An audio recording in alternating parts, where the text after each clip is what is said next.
The following content is provided under a Creative Commons license. Your support will help MIT OpenCourseware continue to offer high-quality educational resources for free. To make a donation or view additional materials from hundreds of MIT courses, visit MIT OpenCourseware at ocw.mit.edu.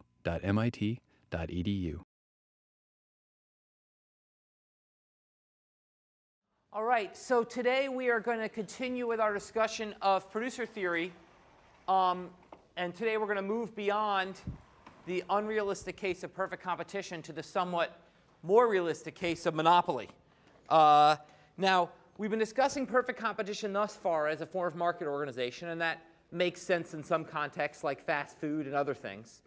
But in most contexts, we think perfect competition is not the way the world works. We think there's some limits on competition.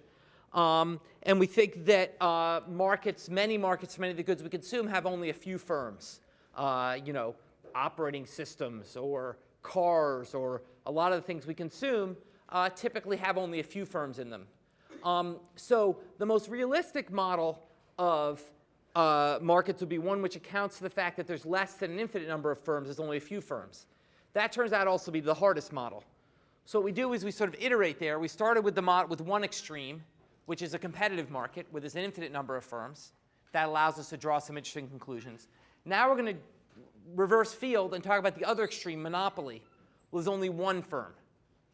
Okay, we'll talk about monopoly markets, there's only one firm. Then we'll talk about oligopoly, that middle case, where there's multiple firms. Okay, so let's talk about monopoly, a market where there's only one firm. And the key distinction from monopolies, the key thing to remember from monopolies is they're no longer price takers. They're now price makers.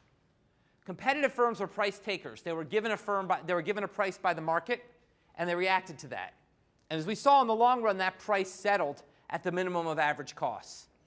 So basically, they were given the price, which dictated production efficiency. They reacted to that and how much they produced. You got a flat long-run supply curve. Okay? However, in a monopoly market, we don't meet the conditions for perfect competition. In particular, one condition was that consumers had perfect substitutes between your good and other goods they could buy. That's not true in a monopoly market. So if we think about that era, sort of maybe, I don't know, my computer history isn't as good, maybe 10 years ago, when Macs really weren't were sort of at the nadir of their popularity, and really had to be a pretty high-tech guy to be using Linux and things like that, that Windows had virtually monopoly on operating systems. Not really, but virtually. Certainly unless you were a high-tech guy who could do Linux and things like that, pretty much if you wanted an operating system, you got Windows. Windows pretty much had monopoly. Okay? And that's maybe as close as we've come in the modern economy to thinking about an example of monopoly. Okay? In that case, Bill Gates had to decide, wasn't given a price. He had to decide how much to charge for Windows. And that decision determined in turn how much he would produce. Okay? And that's exactly what we'll talk about today, is how does a monopolist decide both what to charge and how much to produce of their good. So to do that, we're going to turn to a new concept. Well, not a new concept, but a different way of looking at something we've talked about before, which is marginal revenue. If you remember, the profit maximizing condition that we derived when we started our competition lectures was that marginal revenue equals marginal cost. Okay? That was our profit maximizing condition, was that marginal revenue equal marginal cost. Okay? Now we're going to go to, and in perfect competition, okay, so basically, and the way we thought about this marginal revenue equals marginal cost, remember the logic was this notion of climbing this profit hill. You want to produce any unit. Think of yourself as climbing this profit hill. You're deciding, do I produce the next unit? And I produce the next unit as long as the money I make off that unit exceeds what it costs to produce that unit. So I climb that profit hill. If marginal revenue equals marginal cost, is greater than marginal cost, I keep going up. At the peak, marginal revenue will equal marginal cost. Once I go beyond that peak, marginal revenue will fall down below marginal cost, and I'll stop producing. So the notion is I climb this hill, which in the peak is dictated by marginal revenue equals marginal cost. Okay? Now, for a competitive firm, we said marginal revenue was just price. So in perfect competition, the rule was set price equal to marginal cost. Okay? But that was a particular case of marginal revenue. So for example, to see that, let's look at figure 14.1. Okay? This is another way, it's probably next year when I teach this, I'll put this in the lecture on competition. Just a way to think about how marginal revenues price. Remember, a perfectly competitive firm faces a perfectly elastic demand curve. Okay? They face a perfectly elastic demand curve. So they have to think about what the implications are of the marginal unit they sell. Well, if they sell little q units, their revenue's A. If they sell one more unit, their revenue's B. And the marginal revenue is the height of that rectangle B, okay, times the base. The base is 1, because it goes from q plus 1. The height is P. So the marginal revenue is price.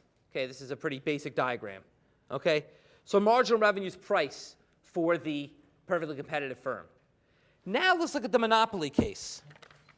The difference with a monopolist, as you see in figure 14.2, is they no longer face a perfectly elastic demand curve. They now face a downward sloping demand curve.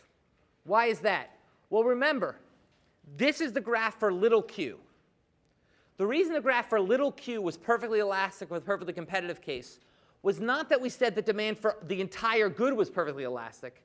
It's just that the residual demand facing any one firm was perfectly elastic.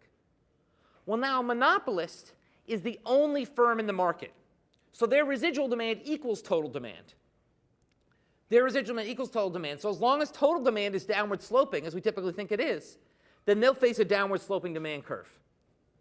Okay? So unlike a perfectly competitive firm which faces a perfectly elastic residual demand curve, a monopoly firm will face a downward sloping market demand curve. They face the entire market demand curve. So this is demand curve. Now we're talking about big Qs, not little q's anymore.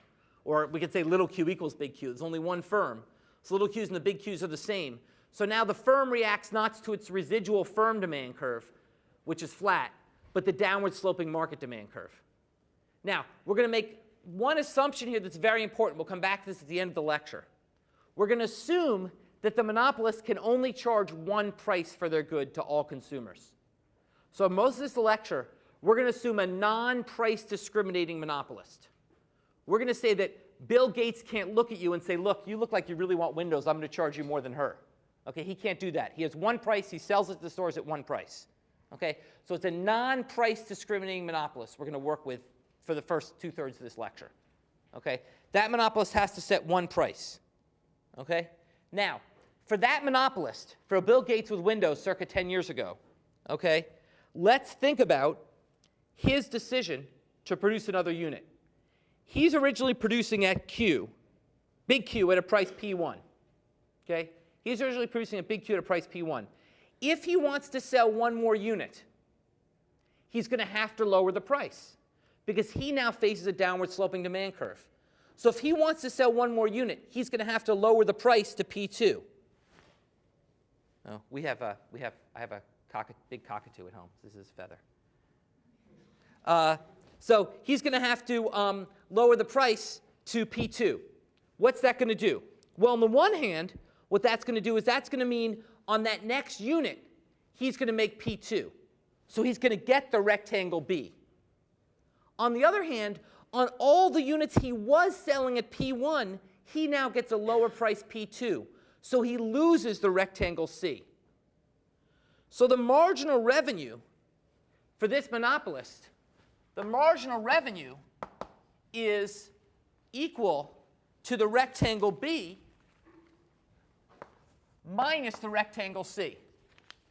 Okay? The marginal revenue is rectangle B minus rectangle C. Or alternatively, you could say that if we just write out what that is, that's P2, okay, minus P1 minus P2 times Q1. Okay? Or rewriting, we could rewrite this then as marginal revenue equals P plus delta P, okay, delta Q, how much the price changes when you change the quantity, times the original quantity Q1. Okay? Or one more time, just using, if we do this, for those of you who prefer calculus, if revenue equals P times Q, and Q is a function of P, then marginal revenue, differentiating that, is P plus dP dQ times Q. Okay? So marginal revenue is the price plus the change in price from selling another unit times the initial quantity. Okay? So the graphics, once again, the graphics are in this graph. The math is here. We just differentiate the revenue equation. Okay? This term is positive. Price is always greater than 0. Okay? But this term is negative because demand curves slope down. So there's now two effects. There's a positive effect, which is if I sell another unit, I make money on that other unit. There's a negative effect, which is to sell that other unit, I have to lower the price because I face downward sloping demand. Okay? So there's two effects of monopolist as he thinks about wanting to sell that another unit. Okay? There's the money from that unit, but the lower willingness to pay for all previous units. And that's what makes a monopolist a little more interesting. Okay? We basically think of the monopolist as basically having to work down the demand curve. With a perfectly competitive firm, they don't have to work down the demand curve. The demand's flat to them.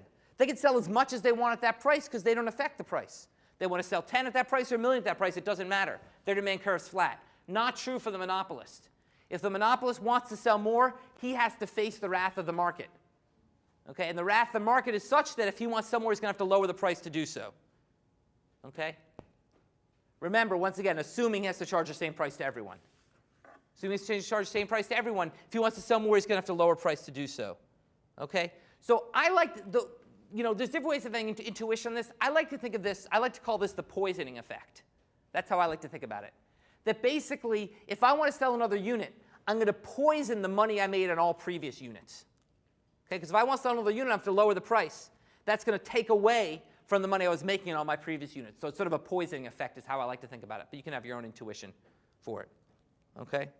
So, and basically, this poisoning effect did not exist for the perfectly competitive firm because they couldn't affect the price with their action. They could sell however many units they wanted at that flat price, and their actions did not affect that price. The poisoning effect only exists with the monopolist because to sell that next unit, they have to lower the price. Okay? Now, basically, what that means is to find equilibrium for monopolists is going to be a little bit trickier. Okay? And so let's go to figure 14.3 and slowly walk through figure 14.3, and we'll start walking through. So what the monopolist is going to want to do is draw a marginal revenue curve. Okay? With the perfectly competitive firm, marginal revenue curve was just a price. It was given to them. There's no marginal revenue curve. For monopolists, there is a marginal revenue curve. So here I have a demand curve. The demand curve I've drawn here in this example. Okay. The demand curve I've drawn here is Q equals 24 minus P. Okay? That's a typical, demand curve, downward sloping. As the price goes up, people want less of it. And now we're in market demands, because remember, little q equals big Q. There's only one firm in the market. Okay? Now, here's the trick with monopoly mathematics. The first thing you want to do is you want to invert this. You're going to want to say, OK, that dictates Q, but what dictates the price the monopolist is going to charge? The price the monopolist is going to charge is therefore going to be 24 minus Q. That's going to be the price that the monopolist is going to charge. Okay? Therefore, revenues, PQ, is 24Q minus Q squared. Okay, so we inverted the demand equation. We do this because we want to write down a revenue equation. So that's the trick. This is the mathematical trick here, is to invert this so then you can write down a revenue equation. We then differentiate this revenue equation to get that marginal revenues equals 24 minus 2Q. That's marginal revenues. The next unit you sell, okay, you make 24 minus 2 times the amount you're now selling. Okay, and that's the marginal revenue curve graphed here. Now, basically, what you see is, in this case, the marginal revenue curve starts at the same point as the demand curve on the y-axis and lies everywhere below the demand curve. Now, that first fact, that it starts at the same intercept, is not always true. Okay, that is true because in this case we assumed a linear demand curve. With a nonlinear demand curve, marginal revenue curves can start at different points on the y-axis. The second point about the marginal revenue curve always being below the demand curve is always true, regardless of the function. The marginal revenue is always below demand. Okay? Marginal revenue is always below demand. Okay, so that marginal revenue curve will always be below the demand curve because of this poisoning effect. Okay? Now, what I want to highlight here is this means there's a very important relationship between marginal revenue and the elasticity of demand. So let's take our marginal revenue equation and put it back in change terms. Okay, P plus delta P over delta Q times Q. Okay? Okay, and let's multiply and divide by P. Okay? So marginal revenue, you can rewrite as P plus P times delta P over delta Q times Q over P. Okay? So I just took the second term, multiplied and divided by P, the second term. Okay, I just multiplied and divided by P. The reason I did that is because that means you can rewrite this. This now starts to look like an elasticity expression. Remember the expression for elasticity? This looks like the inverse of an elasticity expression. Remember what elasticity of demand was? Delta Q delta P times P over Q. So that's the inverse of the elasticity of demand. So we can rewrite this as marginal revenue equals P times 1 plus 1 over the elasticity of demand. Marginal revenue equals P times 1 plus 1 over the elasticity of demand. Think about what this means for a second. Okay. What is the marginal revenue in a perfectly competitive firm? Well, how's a perfectly competitive firm? What's the elasticity of demand facing a perfectly competitive firm? Infinity, right? Perfectly elastic. So marginal revenue by L'Hopital's rule equals P. Okay? So for a perfectly competitive firm where elasticity is infinity, marginal revenue equals P. Okay? Now instead, if we took a firm that where the elasticity of demand was -1, the elasticity of demand was -1, the marginal revenue would be 0. Why is that? What that says is if you're a monopolist facing an elasticity of demand of -1, then you make no money by selling the next unit. Because these two effects exactly cancel. It turns out with an elasticity of demand of -1, these two effects exactly cancel. Exactly what you make by selling one more unit is offset by how much you have to lower the price on all your previous units. So an elasticity of demand of -1, marginal revenue equals 0. And as you can see, as the elasticity of demand gets below -1, as it approaches 0 from below, as the elasticity of demand approaches 0 from below, okay, I should have said perfect competition, I'm sorry, it was negative infinity, not infinity, negative infinity.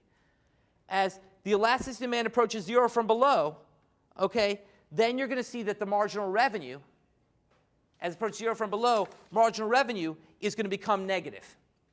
Okay, so for example, if the elasticity of demand equals -0.5, then the marginal revenue equals -P. So if this is -0.5, then this becomes -2, so marginal revenue equals -P. You lose money. So as the elasticity of demand approaches 0, okay, you're going to have a negative marginal revenue from selling the next unit. Okay? And why is that? With a very inelastic good, okay, you have to push the price down so much to sell the next unit that you lose money. Think about a very elastic good versus a very inelastic good.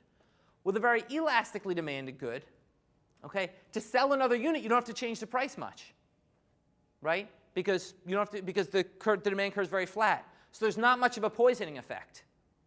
dP dQ is small, okay, or dQ dP is big. Okay, this is the inverse. So dQ dP is big with elasticity, so dP dQ is small. Okay, with a very inelastically demanded good, to sell one more unit, you're going to have to lower the price a ton, which is going to poison the revenues you get from selling that extra unit. Okay, so that's why basically marginal revenue will be higher as or will be a larger fraction of P as this elasticity becomes more negative. Okay, so yeah.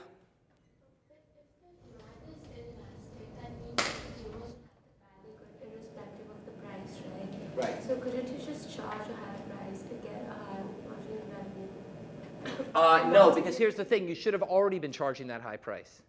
The point is, this is the margin. So you go into a market for insulin. You say, look, these guys are going to die without, I'm going to charge $500,000 a shot. Okay?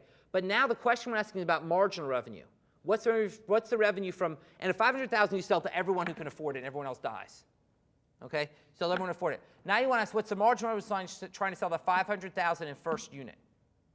Okay? Well, to sell that, since inelastically demanded, okay, if that person could afford anything like $500,000, they would have bought it already. They can't. They can only afford $400,000. We have to lower the price to $400,000. You're going to sell one more unit at $400,000, but lose $500,000 on all those other units you were going to sell at $500,000. The point is it's about the margin, not the level. Yes, monopolists make a huge profit when it's inelastic. I'll talk about that in a minute. But that next unit, they're going to lose money on. Okay? So that's basically, so that comes to, that's actually a good point to segue to now let's talk about, with this in place, let's talk about how monopolists maximize profits. Let's talk about monopoly profit maximization. Okay, let's go to figure 14.4. Profit maximization for monopolists. Now, this is a lot more confusing than perfectly competitive firms, so let's follow along here. Okay. This is a case, the cost function here is 12 plus q squared. So I'm doing the cost function, which is 12 plus q squared. Okay? That's the cost function. And the demand function, as before, is q equals 24 minus p. Okay? So that's what's graphed here. Okay.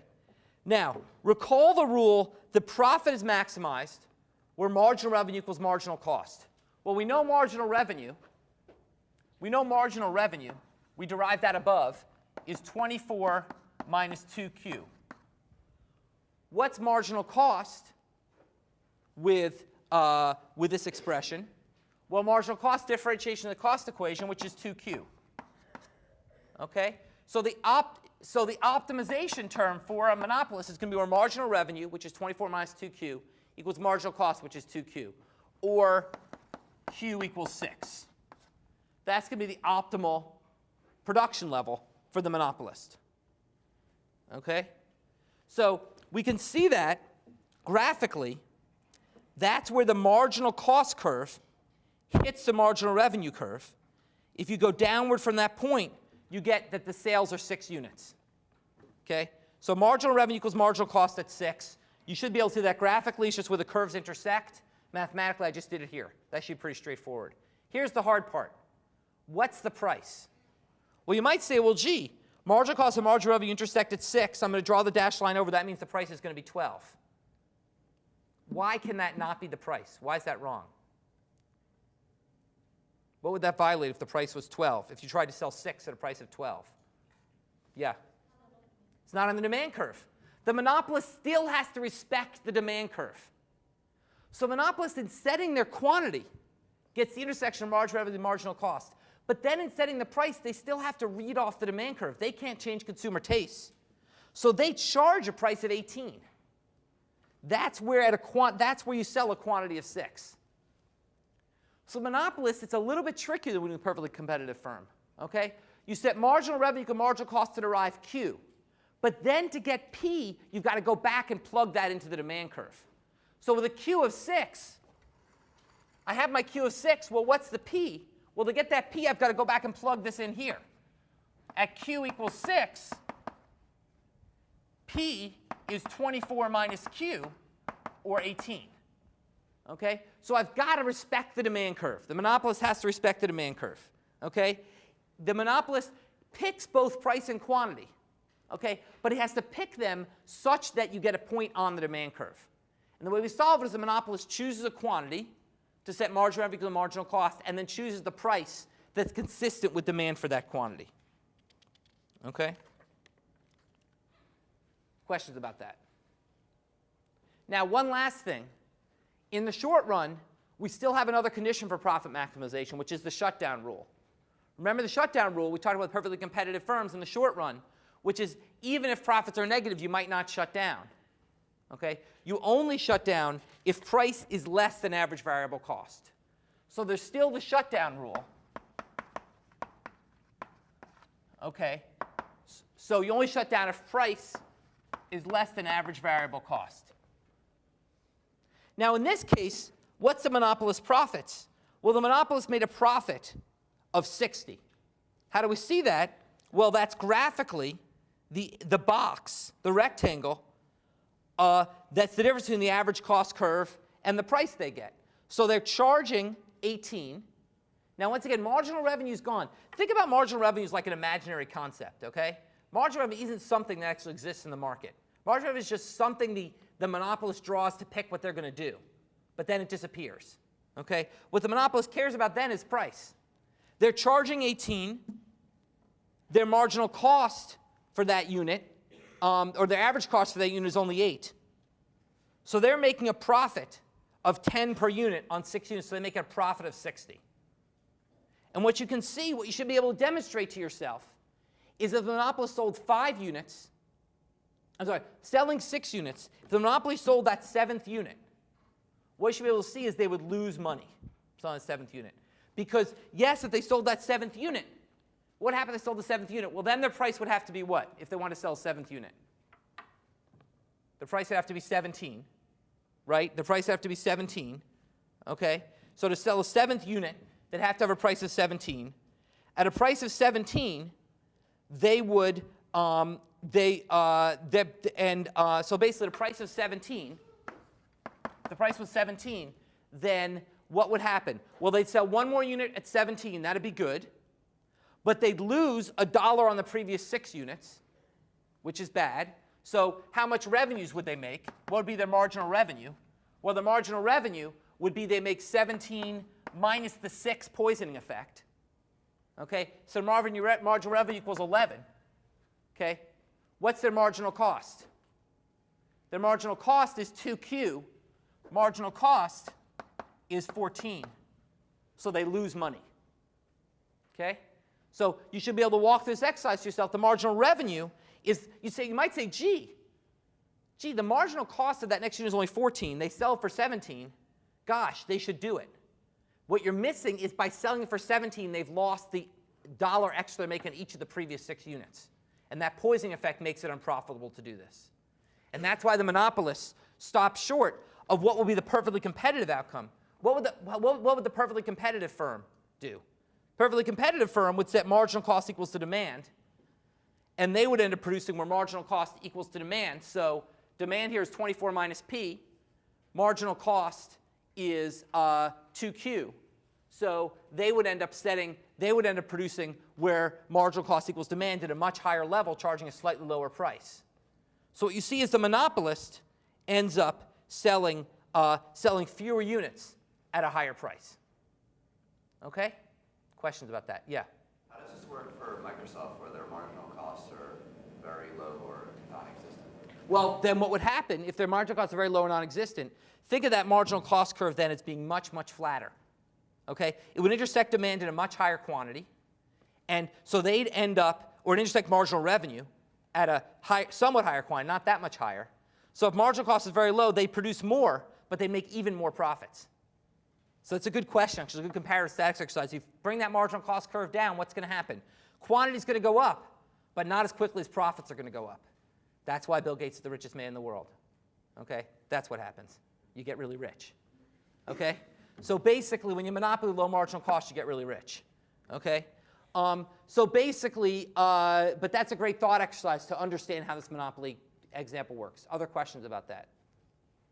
So this is a good opportunity to introduce an important concept with monopolists, the concept of market power. What monopolists have, what Bill Gates has that my local McDonald's does not, is market power. Or what he has less of now, is market power. Market power is the ability to charge price above marginal cost. The summary statistic of how much power a monopolist has is how much they can drive their price above marginal cost. When Bill Gates' marginal cost dwindles to 0, his market power gets bigger. Okay? Price above marginal cost. Okay? Now, to think about this, remember the condition for profit maximization. It was that marginal revenue, which we wrote as P times 1 plus 1 over epsilon equals marginal cost. Okay? So we can rewrite this as marginal cost over price equals 1 plus 1 over epsilon. Okay? Now let's define the markup. Let's define the markup as price minus marginal cost. How much money you make on the next unit. You sell for P, you get marginal cost. How much money you make the next unit.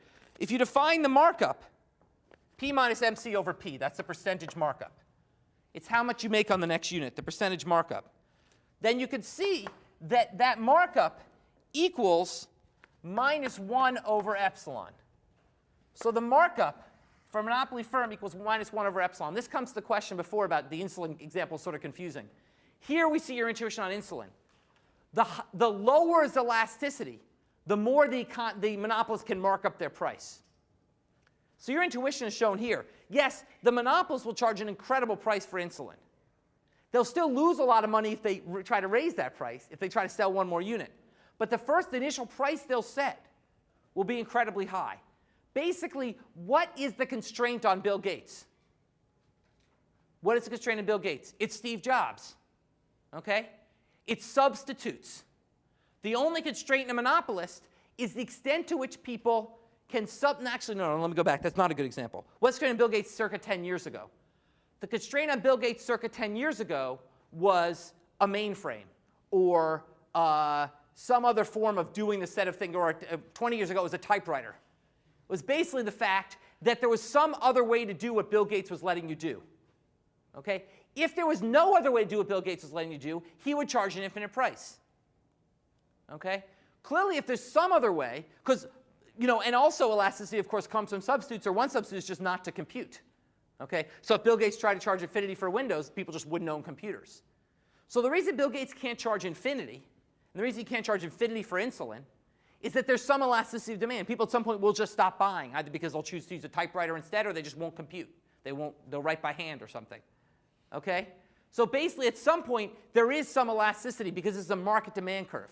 And basically, what's going to determine how much market power the monopolist has is going to be how elastic it is. Basically, how close the substitutes are for that good.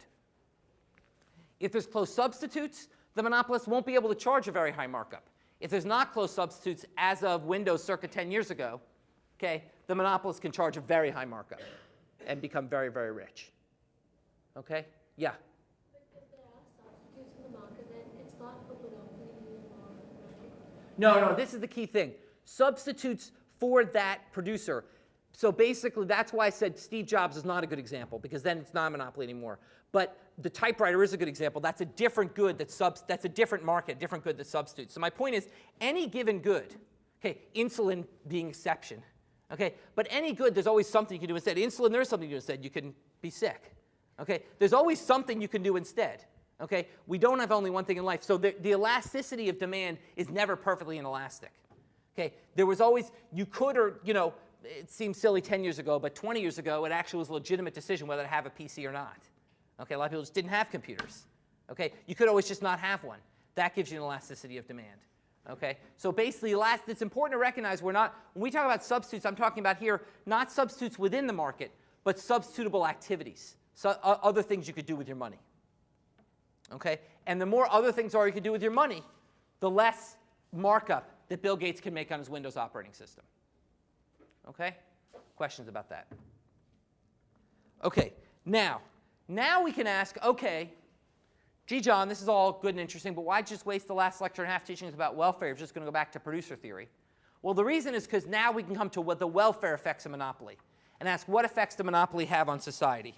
And in fact, we can show you that there's a dead weight loss on society imposed by monopoly. To see that, let's go to figure 14.5.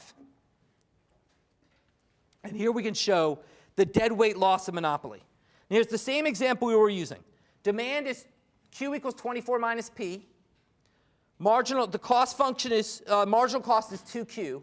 The cost function is 12 plus Q squared. So marginal cost is 2Q. As we saw before, the monopolist chose to sell 6 units at a price of 18. Okay?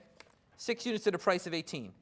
The competitive firm the perfectly competitive firm sets demand, which is 24 minus Q, sets price, equal to marginal cost. Well, price comes to the demand curve as 24 minus Q. Marginal cost is 2Q.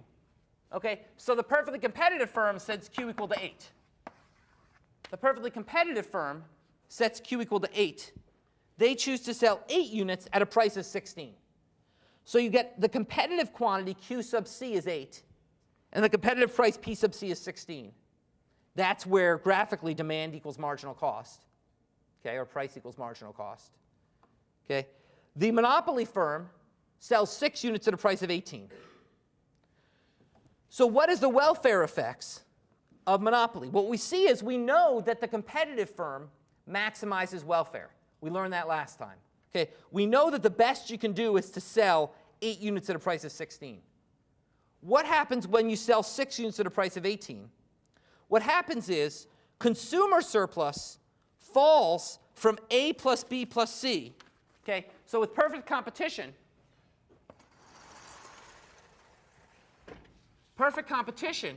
consumer surplus is A plus B plus C. Okay, with a monopoly, consumer surplus falls to the area A.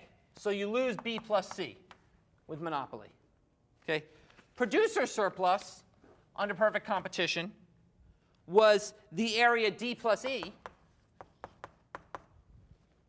Now under monopolists, the producer surplus is equal to D plus E to D plus E plus B. Okay, so the producer, the monopolist in this case, gained the rectangle B, but gave up the rectangle E. The consumer lost the rectangle B. That was a transfer to the monopolist.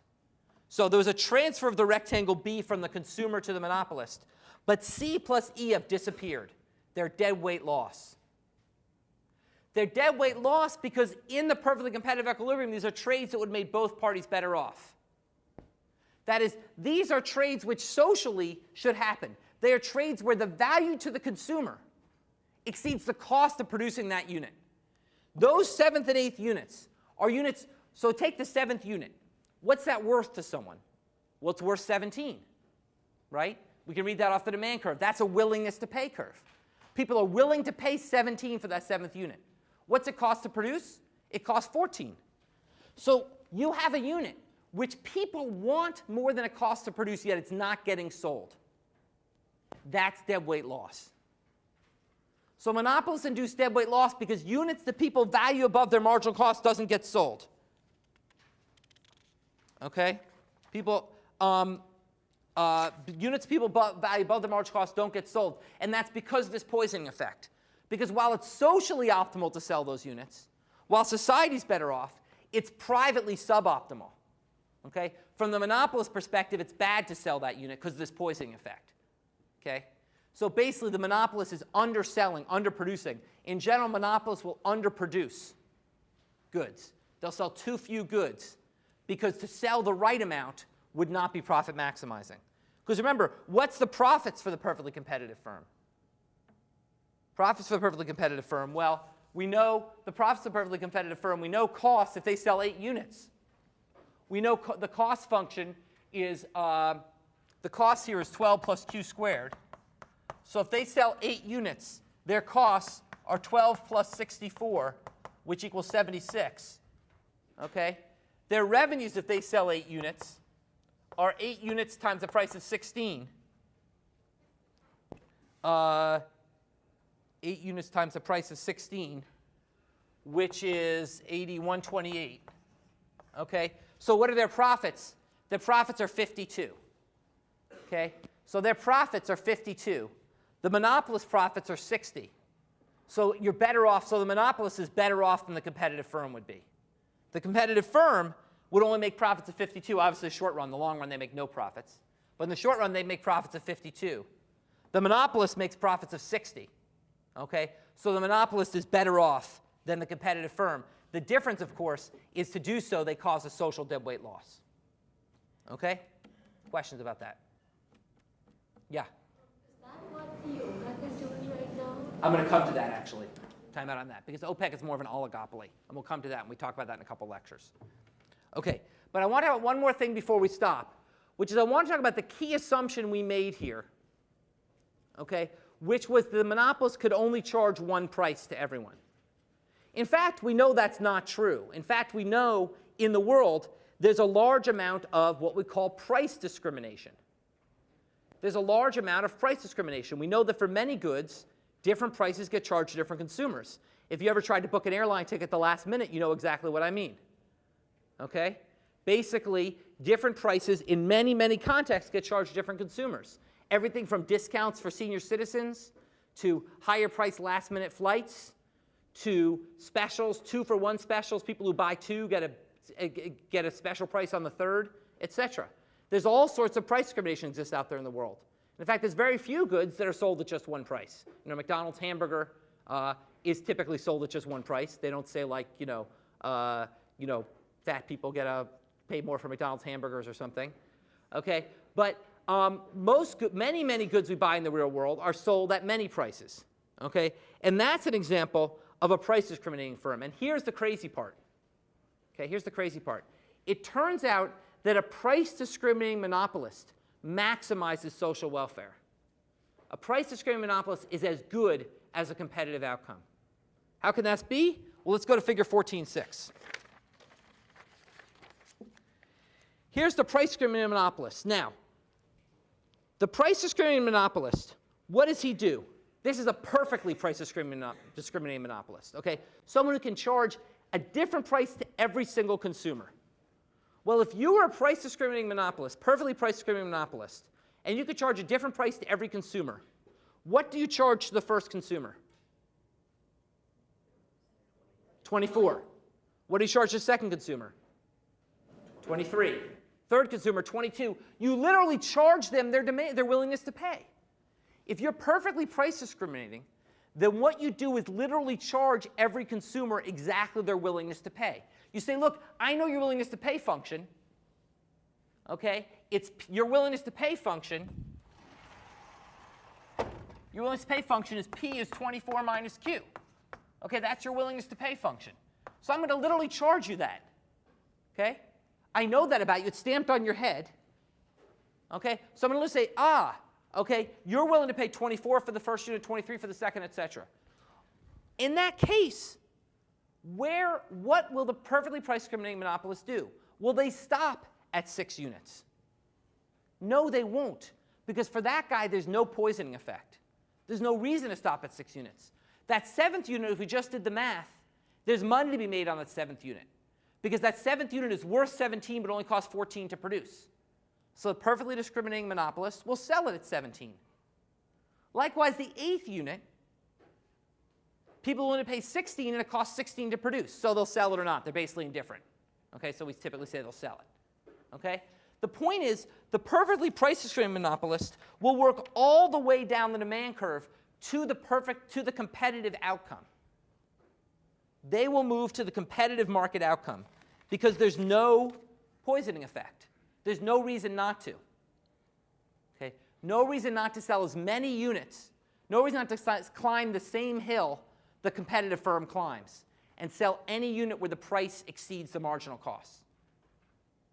Well, what's interesting is, let's ask what's happened to social welfare with this perfectly price discriminating monopolist. Well, consumer surplus is what? What's consumer surplus with a perfectly price discriminating monopolist? Somebody raise their hand. Yeah. 0. Why is it 0? Because they're charged exactly how much they value. Exactly. Consumer surplus is defined as willingness to pay minus price. But your price is set equal to your willingness to pay, so by definition, consumer surplus is 0. With a perfectly price discriminating monopolist, there's no consumer surplus. But what's producer surplus? Same person. What's producer surplus? Everything. Everything. Else. Everything else. A plus B plus C plus D plus E. There's no deadweight loss. You get exactly the same social welfare as you got with perfect competition. It's just divided differently. With perfect competition, consumers got A plus B plus C. Producers got D plus E. With a perfectly price discriminating monopolist, the monopolist gets everything. But the total shaded area is the same. So really fascinating, because here we have sort of the ultimate screw on consumers. Okay, we think about competition as being the best thing for consumers. Lots of firms selling goods at a competitive market where you can shop and do what's best for you. It's sort of not surprising intuitively that that's the best thing for society. What's very surprising intuitively is that having a producer who can screw every single consumer out of every penny they value something is equally good for society. Okay. And why is that? That's because we've made a particular assumption, which is that social welfare is the sum of producer surplus and consumer surplus, the linear sum. Since it's the sum, we don't care in that function who gets the dollars.